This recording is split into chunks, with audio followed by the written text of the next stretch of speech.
నమస్తే, welcome to non stop news. నేను కార్తిక్. నేను మహేశ్వరి. మేడారంలో తెలంగాణ కేబినెట్ సమావేశం ముగిసింది. 2 గంటలకు పైగా కేబినెట్ మీటింగ్ కొనసాగింది.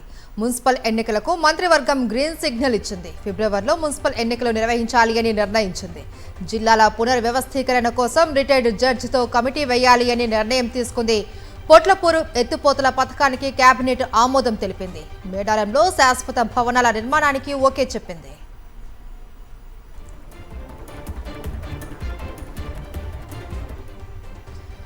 కేబినెట్ భేటీ సమావేశానికి సంబంధించి పూర్తి సమాచారం మా ప్రతినిధి రాకేష్ అందిస్తారు. రాకేష్, పలు అంశాలపైన కీలక నిర్ణయాలు తీసుకున్నట్లు తెలుస్తుంది. ఈ మీటింగ్ లో ఏంటి అవన్నీ? మేడారంలో కేబినెట్ సమావేశం ముగిసింది. ప్రస్తుతం మేడారానికి సంబంధించి గద్దెల దగ్గర కల్చరల్ యాక్టివిటీస్ పెట్టారు. ఆ కార్యక్రమానికి హాజరయ్యేందుకు సీఎం మంత్రులందరూ కూడా కొద్దిసేపటి క్రితమే హరిత హోటల్ నుంచి బయలుదేరారు. దాదాపుగా 3 గంటల పాటు ఈ సమావేశం జరిగింది. ఈ సమావేశంలో ముఖ్యంగా పలు కీలక అంశాలపై చర్చించారు. మేడారం మాస్టర్ ప్లాన్కు సంబంధించి ఇక్కడ శాశ్వత భవనాలు నిర్మించాలనే దానికి నిర్ణయం తీసుకున్నట్టుగా తెలుస్తోంది. ఎందుకంటే ప్రతి సంవత్సరం 100 కోట్ల పైగా ఖర్చు పెట్టినప్పటికీ ఇక్కడ ఈ జాతర జరిగిన ప్రతిసారి ఇంత ఖర్చు అవుతుంది. కాబట్టి దీన్ని దృష్టిలో పెట్టుకొని భవిష్యత్తు అవసరాలకు తగ్గట్టుగా ఇక్కడ భారీ నిర్మాణాలు చేపట్టాలి, శాశ్వత భవనాలు చేపట్టాలి. మిగతా సంబంధించి ఎక్కడైతే భవనాలు జాతర సమయంలో ఫ్రీగా ఉండకుండా అక్కడ ఇన్స్టిట్యూషన్ ఏర్పాటు చేసుకుని ట్రైనింగ్ క్యాంపులు ఏర్పాటు చేసుకోవాలనే దానిపైన కేబినెట్ చర్చించినట్టుగా తెలుస్తోంది. దానికి సంబంధించి కూడా నిర్ణయం తీసుకున్నారు. దీంతోపాటు మున్సిపల్ ఎన్నికలకు కూడా కేబినెట్ గ్రీన్ సిగ్నల్ ఇచ్చింది. 4-5 రోజుల్లో షెడ్యూల్ ఇచ్చి ఆ తర్వాత ఫిబ్రవరిలో ఎన్నికలు నిర్వహించే అవకాశం ఉన్నట్టుగా మంత్రివర్గ సమావేశంలో చర్చించినట్టుగా తెలుస్తోంది. దీంతోపాటు నార్లపూరు అలాగే సంబంధించి మరొక ప్రాజెక్టు ములుగు జిల్లాకు సంబంధించి పోట్లపాడుకు సంబంధించిన ప్రాజెక్టులు, ఈ 2 ప్రాజెక్టులు కూడా గ్రీన్ సిగ్నల్ కేబినెట్ ఇచ్చినట్టుగా సమాచారం. ఇటు ములుగు జిల్లాలోకి సంబంధించి పొట్లపాడు ప్రాజెక్టు ద్వారా ఎత్తిపోతల పథకం ద్వారా ములుగుకు సంబంధించిన కాన్స్టిట్యున్సీలో నీళ్లు అందించవచ్చు. అలాగే సంబంధించి మిగతా ప్రాజెక్టుల ద్వారా కూడా అటు హుజూర్నగర్ కాన్స్టిట్యున్సీలో నీళ్లు ఇవ్వచ్చు అనే అభిప్రాయానికి కేబినెట్ వచ్చినట్టుగా సమాచారం. దీంతోపాటు గోదావరి పుష్కరాలకు సంబంధించి కూడా ఈ కేబినెట్లో చర్చించినట్టుగా తెలుస్తూ ఉంది.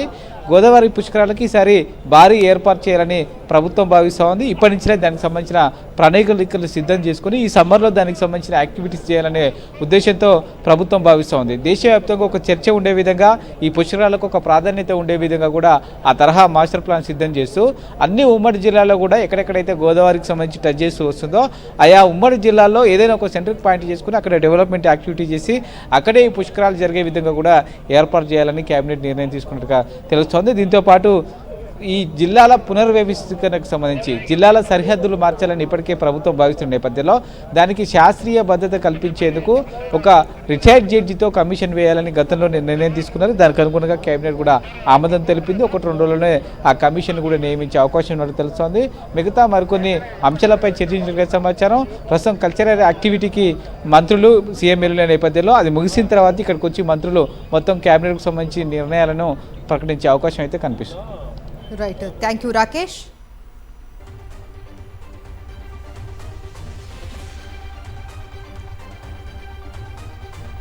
అంతకుముందు మున్సిపల్ కార్పొరేషన్ ఎన్నికలపై రాష్ట్ర ఎన్నికల సంఘానికి తెలంగాణ సర్కారు లేఖ రాసింది.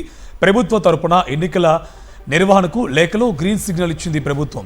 ఖరారు చేసిన రిజర్వేషన్ల నివేదికను ఎలక్షన్ కమిషనర్కు పంపించారు చీఫ్ సెక్రటరీ. మొత్తం 121 మున్సిపాలిటీలు 10 కార్పొరేషన్ల రిజర్వేషన్లను ప్రభుత్వం ఖరారు చేయగా ఆ నివేదిక ఎన్నికల సంఘానికి అందింది.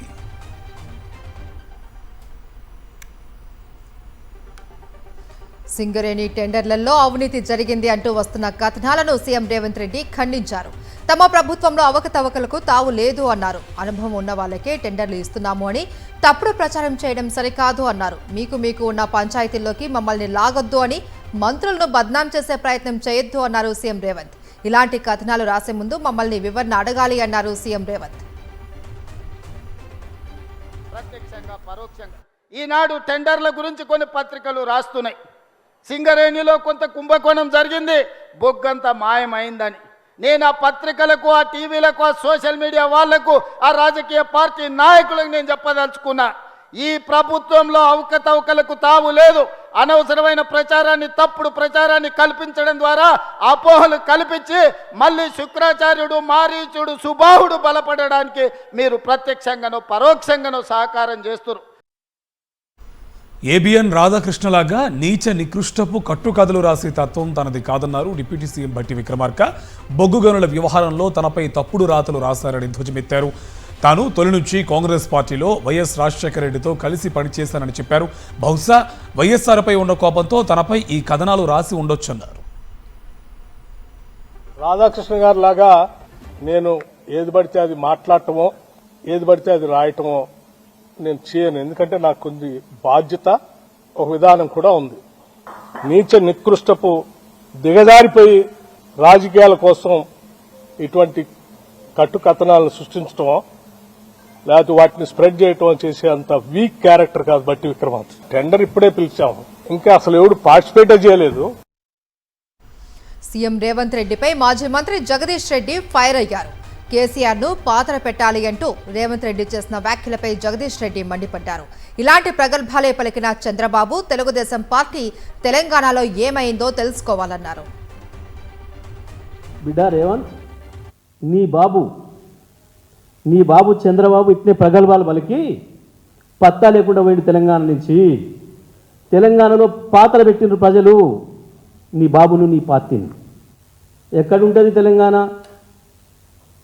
మగల పుట్టింది పుబ్బలబోతుంది.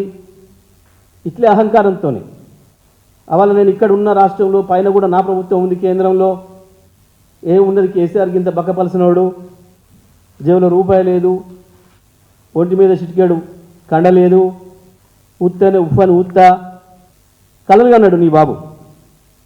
కానీ ఇలా నువ్వే చెప్తున్నావు నీ మాటలతోనే.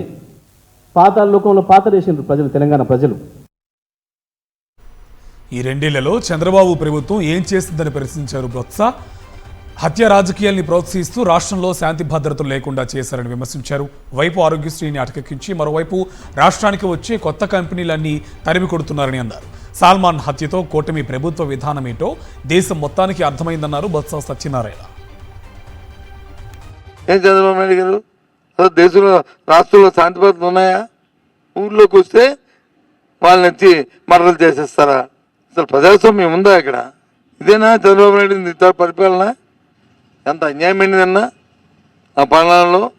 ఆ సాల్మన్ ఒక కుటుంబాన్ని 2 సంవత్సరాలు ఆ ఊరు బహిష్కరణ అయిపోయి మా భార్య పిల్లలు చూసుకుందామని ఊర్లోకి వస్తే వాడిని బండరాలతో కొట్టి వాడు చచ్చిపోతే ఆ చచ్చిపోయిన శవాన్ని ఊర్లోకి వెళ్ళడానికి వచ్చి ఆ వీళ్ళు లేదని చెప్పి పోలీసులు అడిగిస్తే ఎక్కడికి వెళ్తుంది వ్యవస్థ?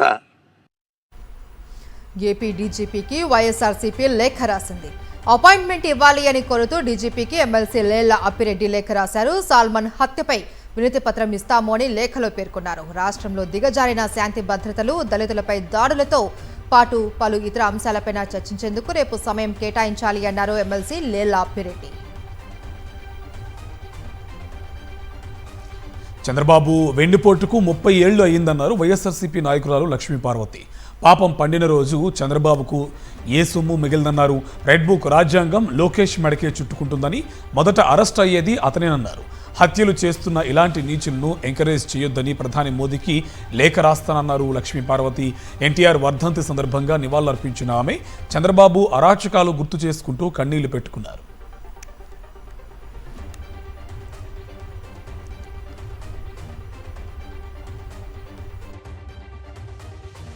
పాపం పండిన రోజు ఏ సొమ్ము మీకు మిగలదు చంద్రబాబు. అలాగే లోకేష్ కూడా చెప్తా ఉన్నాను, మీ ఇద్దరి దుర్మార్గమైన పరిపాలన, నీ రెడ్ బుక్ రాజ్యాంగం రేపు అది నీకే చుట్టుకుంటది. ఇన్ని హత్యలు చేయిస్తున్నటువంటి నిన్న పాపం సాల్మన్ రాజు ఎంత బాధేస్తుందండి. చాలా రోజుల తర్వాత ఊరికి వస్తే భార్యను చూడటానికి చంపేస్తారా? ఏమి రాజ్యాంగం అండి? ఏమి రాజ్యం నడుస్తా ఉంది మీ ప్రభుత్వంలో? ఇదా ప్రభుత్వం అంటే? ఇంత నీచమైన పరిపాలన ఎక్కడైనా చరిత్రలో ఉందా? కూటమి ప్రభుత్వంలో దళితుల పట్ల ఇంకా వివక్ష కొనసాగుతూనే ఉంది. కర్నూలు జిల్లా ఓర్వకల్లు మండలం సోమయాజులపల్లిలో దళితులకు ఆలయ ప్రవేశాన్ని నిరాకరించారు పూజారులు. ఆలయంలో హద్దు దాటి వచ్చారంటూ పూజారి దళిత మహిళను బెదిరించారు. కర్నూలు జిల్లా SC ST vigilance monitoring committee సభ్యురాలు గొందిపల్లి మాలతి పట్ల పూజారులు కుల వివక్ష చూపించడం చర్చనీయాంశంగా మారింది. దేశం అంతరిక్ష రంగంలో కూడా దూసుకుపోతుంటే ఇంకా కులం పేరుతో వివక్ష చూపడం దారుణమన్నారు గొందిపల్లి మాలతి. సంక్రాంతి పండుగ రోజు మేము గుడికి వెళ్ళాము. నైవేద్యం అన్ని తీసుకుని వెళ్ళి టెంకాయ పూలు అన్ని తీసుకుని వెళ్తే మేము పూలు టెంకాయ ఇచ్చేటప్పుడు అడుగు దాటి కొంచెం ముందుకు వెళ్ళాం. ఎప్పుడు ఎక్కడ పూజ చేసుకుంటామో అక్కడ ముందుకు వెళ్ళిస్తే ఆయన పూజారి తీసుకొని పూలవి వద్దు వద్దంటూ తీసుకున్నారు. తీసుకున్నాక మరీ ఉండి మొక్కేకాన్ని ఇంకొంచెం అడుగు ముందుకు వేసేసరికి లేదు మీరు రాకూడదు, మీరు అక్కడే మీ ఎద్దు అనేసి అన్నారు. పశ్చిమ గోదావరి జిల్లా ఇరగవరం మండలం ఐతంపూడి గ్రామంలో కూటమి ప్రభుత్వం వచ్చినప్పటి నుంచి కక్షపూరిత రాజకీయాలు మొదలయ్యాయి. తాజాగా మరో కక్షపూరిత చర్యకు దిగారు కూటమి నేతలు. వైఎస్ఆర్సీపీ సర్పంచ్ ఉప్పులూరి రావణ్య ఇంటి ముందు స్పీడ్ బ్రేకర్లు నిర్మించి ఆ ఇంట్లో ఉన్న పిల్లలు, పెద్దలు వాహనాల శబ్దాలకు ఇబ్బందులు పడుతూ ఉంటే కూటమి ప్రభుత్వం ఆనందం పొందుతుంది. కూటమి నాయకులు అధికారంలోకి వచ్చినప్పటి నుండి లావణ్యను, ఆమె భర్త జితేంద్రను అనేక విధాలుగా ఇబ్బందులకు గురి చేస్తున్నారు. స్టేట్ హైవేగా ఉన్న నరసాపురం నీడదవోలు రోడ్డు జితేంద్ర ఇంటి ముందు నుంచి వెళ్తుంది. సరిగ్గా ఆమె ఇంటి ముందు స్పీడ్ బ్రేకర్లు వేశారు. రోడ్డు నిబంధనలకు విరుద్ధంగా అవసరం లేనప్పటికీ 2 స్పీడ్ బ్రేకర్లు నిర్మించారు. నంద్యాల జిల్లా సిరువెల్ల మండలంలో అక్రమంగా ఎర్రమట్టి తవ్వకాలు జరుపుతున్నారు టీడీపీ నాయకులు. టీడీపీ నేతల ఎర్రమట్టి తవ్వకాలను దళిత సంఘాల నాయకులు, గ్రామ ప్రజలు అడ్డుకున్నారు. కలెక్టర్కు, పోలీసులకు ఎన్నిసార్లు ఫిర్యాదు చేసినా పట్టించుకోవడం లేదని గ్రామస్తులు ఆగ్రహం వ్యక్తం చేస్తున్నారు. బౌన్సర్లను పెట్టి బెదిరిస్తున్నారని దళిత సంఘాల నాయకులు మండిపడుతున్నారు.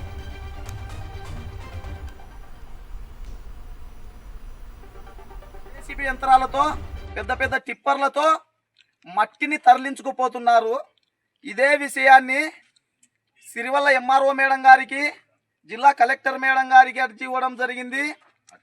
ఆర్టీఓ సార్ గారికి అధిక లోడు వేగంగా వెళ్తున్న టిప్పర్లపై మనం అర్జీ ఇవ్వడం జరిగింది, ఫిర్యాదు చేయడం జరిగింది. ఆర్టీఓకు చేశాము, ఆర్డీఓకు చేశాము.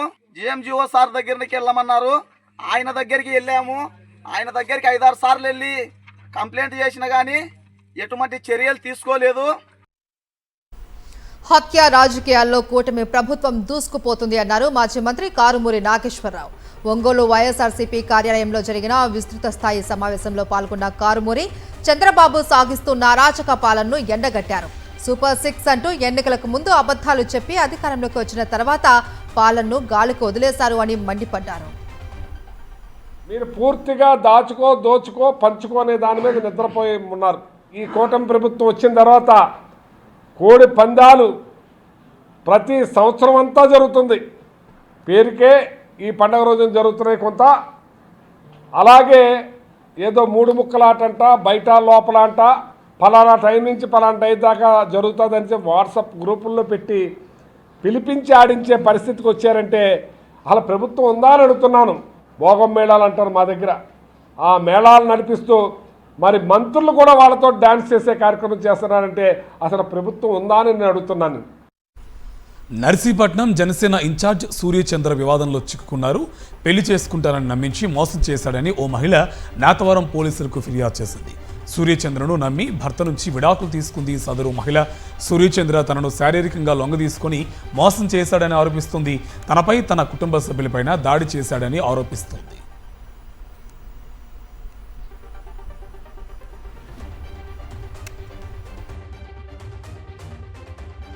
సూర్యకాంత్గా 13 సంవత్సరాల నుంచి నన్ను పెళ్లి చేసుకుంటానని చెప్పుకుంటూనే వచ్చాడు. కానీ ఇప్పటికి వచ్చేసి పెళ్లి గురించి అడిగితే ఏదో నోటికి వచ్చినట్టు మాట్లాడడం, తిట్టడం, ఏం తిడుతున్నాడో కూడా తెలియకుండా తిట్టడం, అనుమానించడం, బాగా టార్చర్ ఎక్కువైపోయింది ఈ మధ్యకాలంలో బాగా. కూటమి ప్రభుత్వం ప్రజలకు ఉపయోగపడే కార్యక్రమాలు చేయాలి, కానీ విగ్రహాల రూపంలో ప్రజాధనాన్ని దుర్వినియోగం చేయడం మంచిది విధానం కాదు అంటున్నారు మేధావులు, విద్యావంతులు. విగ్రహాల, విద్యాలయాల ఏది ముఖ్యమనే అంశంపై ప్రభుత్వ మెడికల్ కళాశాలల పరిరక్షణ కమిటీ ఆధ్వర్యంలో గుంటూరులో సమావేశం నిర్వహించారు. నీరుకొండలో 1750 కోట్లతో ఎన్టీఆర్ విగ్రహం పెడతామని మంత్రి నారాయణ ప్రకటించడాన్ని వారు తీవ్రంగా వ్యతిరేకించారు. కేవలం 5000 కోట్లు ఖర్చు పెడితే పూర్తయ్యే ప్రభుత్వ మెడికల్ కళాశాలలను ప్రైవేటీకరణ చేయడం దుర్మార్గమన్నారు. ఎన్టీ రామారావుని గౌరవించడం అంటే పేద ప్రజల్ని, నిరుపేదల్ని గౌరవించాలి. నిరుపేదల కోసం ఏర్పాటు చేస్తున్నటువంటి ప్రభుత్వ మెడికల్ కాలేజీల్ని పీపీపీకి అప్పచెప్పి ఈ విధంగా విగ్రహాలకి ఇంత ఖర్చు చేయటం సమంజసం కాదని మేము భావిస్తా ఉన్నాం. అందువలన ప్రభుత్వం నిర్ణయాన్ని పునరాలోచించుకోవాలి. పీపీపీ పద్ధతిలో ప్రభుత్వ మెడికల్ కాలేజీల్ని ఆ విధానాన్ని విరమించుకుని ప్రభుత్వమే ఈ 10 మెడికల్ కాలేజీలు కూడా పూర్తి చేయాలని చెప్పేసి మేము డిమాండ్ చేస్తాం.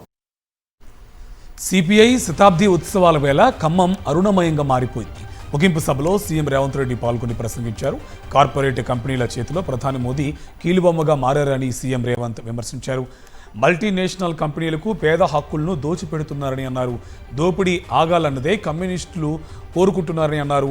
రైతులు, రైతు కూలీల కోసం సిపిఐ చేసిన పోరాటాలకు కాంగ్రెస్ పార్టీ మద్దతునిచ్చిందని సీఎం రేవంత్ స్పష్టం చేశారు.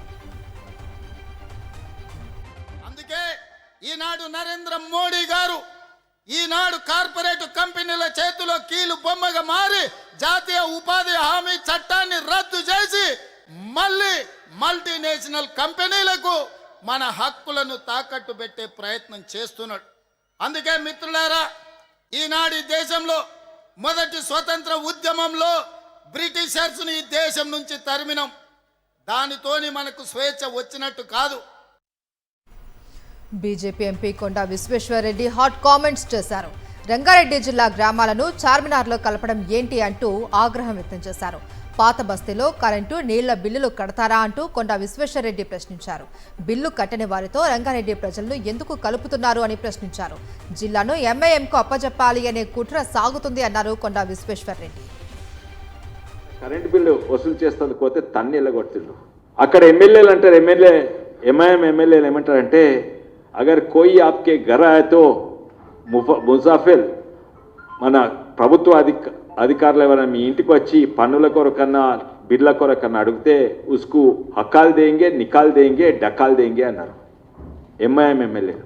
అటువంటి జాగాలు పోయి మన కలుపుతారు. అక్కడ నీళ్ళ బిల్లు కలపరు, వాటర్ బిల్లు కలపరు. మొన్ననే పోయినసారి కాదు 2 ఏళ్ల కింద ఒక పెద్ద ఆర్టికల్ వచ్చింది. ఆ ఓల్డ్ సిటీ దాదాపు 500 కోట్లు బాకీ ఉన్నారని ఎలక్ట్రిసిటీ డిపార్ట్మెంట్. బీఆర్ఎస్ హయాంలో జిల్లాల విభజన జరిగినప్పుడు సికింద్రాబాద్ కాకుండా మేడ్చల్ జిల్లా చేశారని అన్నారు మంత్రి పొన్నం ప్రభాకర్. ఇప్పుడు బీఆర్ఎస్ పార్టీ దీన్ని రాజకీయం చేస్తుందన్నారు. హుస్నాబాద్ను బలవంతంగా సిద్దిపేటలో కలిపితే గతంలో ఆ ప్రాంత ప్రజలు పెద్ద ఎత్తున నిరసనలు తెలియజేశారని తెలిపారు. ప్రజల కోరిక మేరకు జిల్లాల పునర్విభజన జరుగుతుందని మంత్రి పొన్నం స్పష్టం చేశారు. జిల్లా కాదు, జిల్లాలు చేసినప్పుడు మల్కాజ్గిరి చేశారు. సికింద్రాబాద్, హైదరాబాద్ ఉమ్మడి రాష్ట్ర రాజధాని. ఉమ్మడి రాష్ట్రంలో 1960లో సికింద్రాబాద్, హైదరాబాద్ ఎంసీహెచ్గా కలిసింది. 70లో జిహెచ్ఎంసీగా మారింది. అప్పటి నుంచి మేమేం మార్పియలే. వాళ్ళ టైంలో మల్కాజ్గిరి జిల్లా అయింది. వాళ్ళ టైంలో ఈ జిల్లాలు ఏర్పడ్డాయి. సికింద్రాబాద్ జయం గద్దలే కదా. తప్పకుండా ఇటువంటి ఆవేదన ఉంది కాబట్టి రాజకీయం చేయొద్దు. వాళ్ళు ఆవేదన ఉంది. అందులో భాగంగా నేను ప్రాతినిధ్యం వహిస్తున్న హుస్నాబాద్ కూడా ఆనాడు బలవంతంగా సిద్దిపేటలో కలుపుతుంటే ఈ ప్రాంత ప్రజలంతా దీక్షలు చేశారు. పటాన్చెరు ఎమ్మెల్యే గూడెం మహిపాల్ రెడ్డి ఆసక్తికర వ్యాఖ్యలు చేశారు. బీఆర్ఎస్లో గెలిచిన తాను కాంగ్రెస్లో ఉండటం వల్ల ఎలాంటి లాభం లేదు అన్నారు. అప్పటి పరిస్థితుల దృష్ట్యా తప్పటడుగు వేశాను అని అన్నారు. మున్సిపల్ ఎన్నికల్లో బీఆర్ఎస్ను గెలిపించాలి అని పిలుపునిచ్చారు ఎమ్మెల్యే మహిపాల్ రెడ్డి. ఏసినా మనకు అక్కడ ఏమాత్రం కింద నియోజకవర్గానికి, నియోజక ప్రజలకు, నాకు ఎక్కడ ఒక ఇంటిక మందము లాభం జరగలేదు. అన్ని కోడ్ల ద్వారానే చూసుకుంటా ఉన్నాం. కాబట్టి అందుకే ఆలోచన చేసి ఈరోజు బీఆర్ఎస్ పార్టీ మీద గెలిచినాం. కాబట్టి రేపు మనకందరూ మీరందరూ కష్టపడి చేసిర్రు, మున్సిపాలిటీలు చేసిర్రు, నియోజకవర్గ స్థాయిలో ప్రజలందరూ చేసిర్రు. వైఎస్ఆర్ జిల్లా రాజంపేట మండలంలోని ఆకేపాటి ఎస్టేట్లో వైఎస్ఆర్సీపీ నియోజకవర్గ స్థాయి పరిశీలకుల ఆత్మీయ సమావేశం జరిగింది. ఈ కార్యక్రమంలో ఆకేపాటి అమర్నాథ్ రెడ్డితో పాటు వైఎస్ఆర్సీపీ రాష్ట్ర పరిశీలకులు వజ్ర భాస్కర్ రెడ్డి పాల్గొన్నారు. వైఎస్ఆర్సీపీ కొట్టడమే ఉద్యమాలతో పుట్టిందన్నారు ఆకేపాటి అమర్నాథ్ రెడ్డి. వైఎస్ జగన్మోహన్ రెడ్డి సూచనలతో కమిటీలు వేసి క్షేత్రస్థాయిలో పార్టీని మరింత బలోపేతం చేస్తున్నామని తెలిపారు. కార్యకర్తలకు ఎలాంటి కష్టం వచ్చినా పార్టీ అండగా ఉంటుందని ఆకేపాటి అమర్నాథ్ రెడ్డి భరోసా కల్పించారు. ఈ కమిటీలకు ప్రాధాన్యత ఇవ్వడం జరుగుతుంది. అదేవిధంగా రేపు ఈ రాష్ట్రంలో పార్టీ అధికారంలోకి వచ్చినప్పుడు ఆ ప్రభుత్వాన్ని కూడా నిజంగా కార్యకర్తల ద్వారానే నడపడం జరుగుతుంది. ఎందుకంటే గతంలో ప్రభుత్వంలో కార్యకర్తలకు కొంచెం నిర్లక్ష్యం చేయడం జరిగింది. రాబో రోజుల్లో పూర్తిగా కార్యకర్తల మీదనే ఆ ప్రభుత్వం ఏర్పాటు చేయడం జరుగుతుందని పదే చెప్తున్నాడు.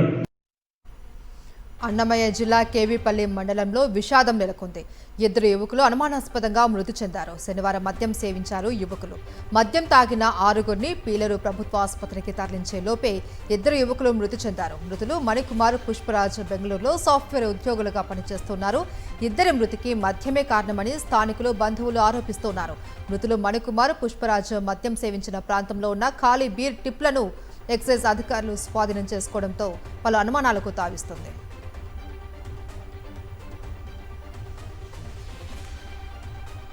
ఏలూరు జిల్లా జంగారెడ్డిగూడెం మండలం లక్కవరంలోని ఓ బ్రాందీ షాప్ వద్ద ఉద్రిక్త వాతావరణం చోటు చేసుకుంది.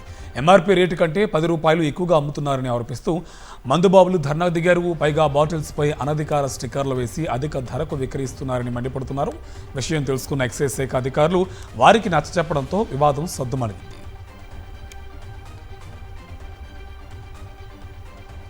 సంక్రాంతి పండుగ తిరుగు ప్రయాణాలతో రద్దీ పెరిగింది. విజయవాడ, హైదరాబాద్ హైవేపై వాహనాల రద్దీ పెరిగింది. ట్రాఫిక్ జామ్ కాకుండా హైవేపై పలు చోట్ల ట్రాఫిక్ ను మళ్లించారు పోలీసులు.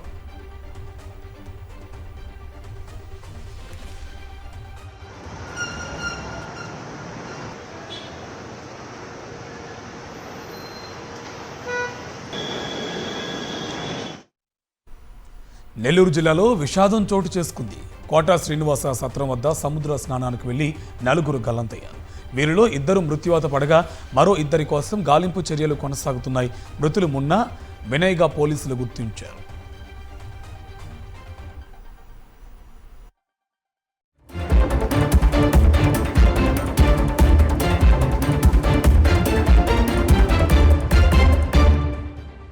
జాతీయ వార్తలు చూద్దాం. పశ్చిమ బెంగాల్లోని హుగ్లీ జిల్లా సింగూరులో పలు అభివృద్ధి కార్యక్రమాలను ప్రారంభించారు ప్రధాని నరేంద్ర మోదీ.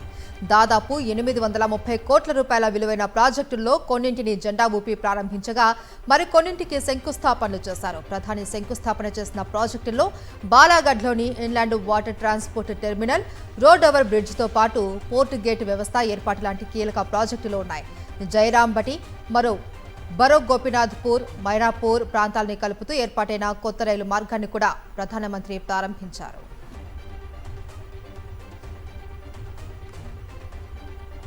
అంతకుముందు అస్సాంలోని కాలియాబర్లో పర్యటించిన ప్రధాని మోదీ పలు అభివృద్ధి కార్యక్రమాలకు శ్రీకారం చుట్టారు.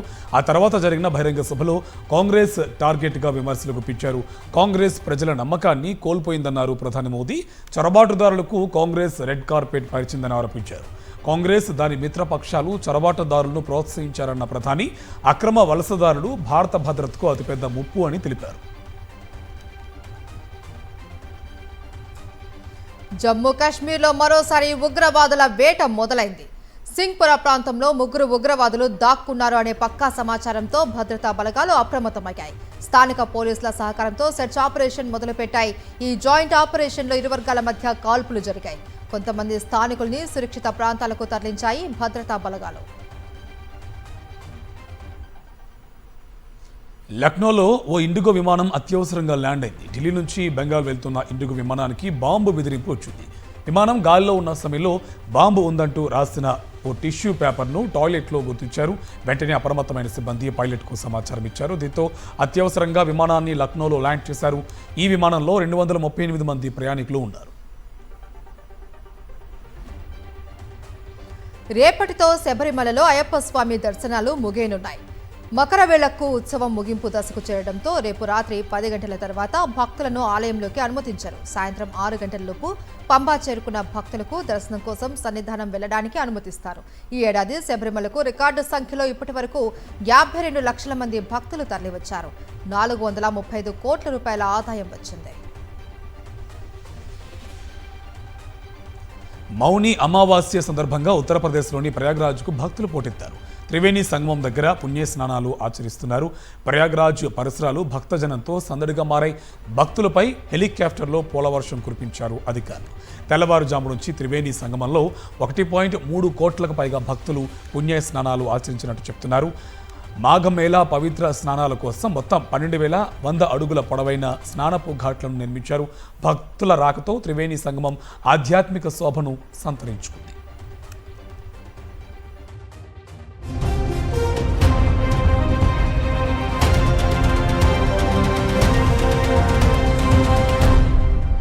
ట్రంప్ టారిఫ్లకు యూరప్ ధీటుగా బదిలిచ్చింది. ట్రంప్ బెదిరింపులతో తాము వెనక్కి తగ్గే ప్రసక్తి లేదన్నారు ఫ్రాన్స్ ప్రెసిడెంట్ ఎమాన్యుయల్ మాక్రాన్. ఇలాంటి బెదిరింపులతో గ్రీన్లాండ్ను ట్రంప్ వశం చేసుకోలేరని తెలిపారు. యూరప్ దేశాలన్నీ కలిసికట్టుగా సమన్వయంతో అమెరికాకు సమాధానమిస్తాయని హెచ్చరించారు. గ్రీన్లాండ్తో పాటు యుక్రెయిన్ సార్వభౌమత్వాన్ని కాపాడటానికి ఫ్రాన్స్ కట్టుబడి ఉందని మరోసారి ఆయన స్పష్టం చేశారు. ఇండోనేషియాలో విమానం అదృశ్యమైంది. 11 మందితో వెళ్తున్న ఓ ప్యాసింజర్ విమానం ఆచూకీ తెలియడం లేదు. జావా ద్వీపం నుంచి సులవేసి ద్వీపానికి వెళుతున్న ఈ విమానం పర్వత ప్రాంతానికి చేరుకోగానే గ్రౌండ్ కంట్రోల్తో సంబంధాన్ని కోల్పోయింది. ఈ ఫ్లైట్లో 8 మంది సిబ్బంది, 3 ప్రయాణికులు ఉన్నట్లు చెప్తున్నారు అధికారులు. విమానం ఆచూకీ కోసం సెర్చ్ అండ్ రెస్క్యూ ఆపరేషన్ ప్రారంభించారు. ప్రయాణికులు సజీవంగా ఉన్నారా లేదా మృతి చెందారా అన్నది ఇంకా ధృవీకరించలేదు.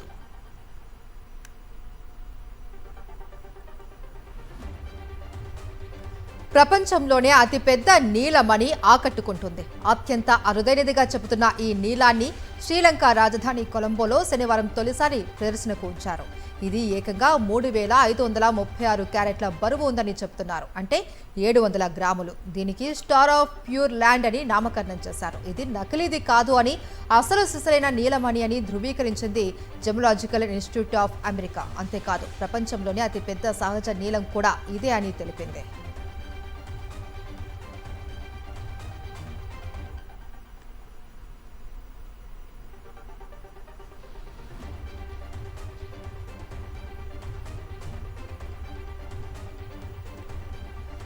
ఇవి నాన్ స్టాప్ న్యూస్ డీటెయిల్స్.